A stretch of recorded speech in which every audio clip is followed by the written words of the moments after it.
nung umpisa nung Metro Manila Film Festival 1974 hanggang 1986, ang nagpapatakbo ng film festival ay ang MOA Fund.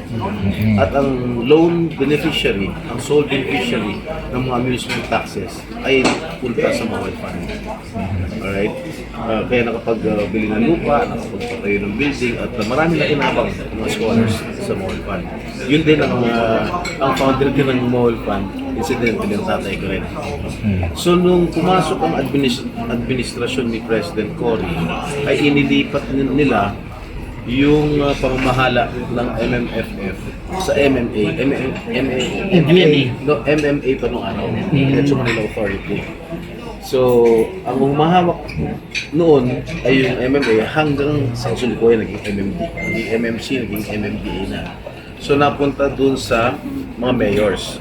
No? Nung nalaman ko yun, sabi ko sa sarili ko, bakit napunta sa mga mayors? Wala naman masyadong alam sa patakbo ng Manila, Metro Manila Film Festival. Pero yun pa rin nangyari. Hanggang ngayon ay ang nagpapatakbo nga yung MMDA. Pero yung mga beneficiaries ngayon ng mga amusement taxes, hindi lang ang MOA Fund, nahati na eh. Merong Film Academy, etc. Yung mga Actors Guild, etc. Lumiit yung pie, yung kita, yung kulang ang masusunod. Gusto ko may balik yung pamamahala ng Metro Manila Film Festival sa mga nakakaintindi ng film industry. Ng film industry. Yun ang mensahe. Sa tingin mo, matudikte?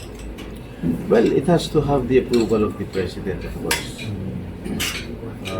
Kasi nung panahon nga ni dating Presidente Marcos ay pinayagan ni Presidente Marcos. And kasi si First Lady nung kasunod po yung gobernador ng Metro Manila.